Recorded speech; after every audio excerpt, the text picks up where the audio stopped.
কেতিয়াবা কিছুমান এনেকুৱা মুভি আমাৰ মাজলৈ আহে যোনবিলাকৰ বাজেট ধৰি লওক বহুত বেছি হাই নহয়, কিন্তু তেওঁ সেই মুভিবিলাকে মাৰ্কেটত অহাৰ পিছত আমাৰ মনত এটা সাজ বহুৱাই যায়। তাৰ ভিতৰতে এখন আছিল হনুমান। হনুমানৰ গ্ৰাফিক্স, হনুমান বনিছিল মাত্ৰ 40 crore, কিন্তু ইনকাম কৰিছিল 300 crore প্লাছ।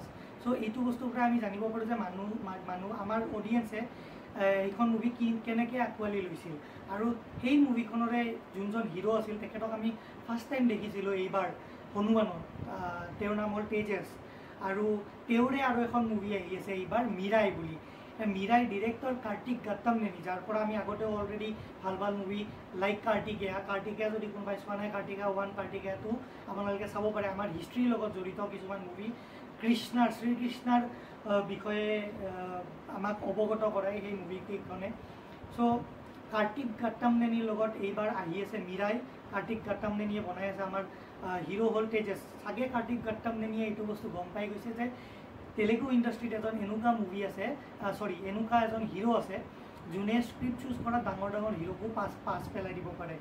আৰু এই মিৰাই মুভিখন হ'ল ধৰ্মা প্ৰডাকশ্যনে প্ৰডিউচ কৰি আছে, কিন্তু মাত্ৰ বাজেট 60 crore। এতিয়া 60 crore বাজেটত টিজাৰটো ৰিলিজ হৈছে।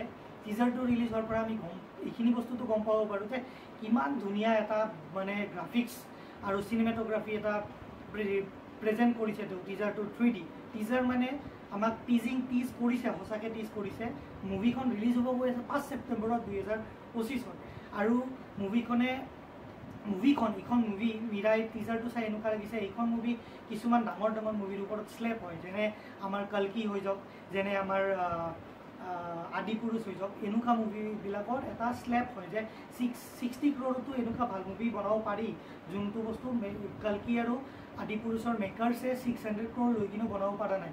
এতিয়া ভাৱ এইটো হয় যে 600 crore পইচাখিনি গ'ল ঘৰ, আৰু সেইটো ডিফাৰেণ্ট কথা। যিয়ে নহওক, এই মিৰাই মুভিখনত আমাৰ বহুত হিষ্ট্ৰীটোৰ লগতো জড়িত বস্তু দেখাইছে টিজাৰটোৰ পৰা যোনটো বস্তু গম পাইছোঁ। আৰু চবতকৈ ডাঙৰ কথা, এটা লাষ্টত যোনটো এলিমেণ্ট এটা দিছে, মানে সেইটো এটা এক্সট্ৰিমলি অচম এলিমেণ্ট। যোনটো চিন দেখায় লাষ্টত গুজবাম্পছ আহি যায়, সেই চিনটো আপোনালোকে টিজাৰটো যদি চোৱা নাই শেষলৈকে চাব। শেষত এটা ছাৰপ্ৰাইজ আছে। মই আশা কৰিছোঁ এইখন মুভিও লাইক হনুমান, এইখন মুভিও আমাক আমাৰ হিষ্ট্ৰীৰ বিষয়ে অলপ কথা শিকাব, লগতে আমাক এটা ষ্টানিং ভিজুৱেল এক্সপিৰিয়েঞ্চ এটাও দিব। So' let's wait for the trailer নাও।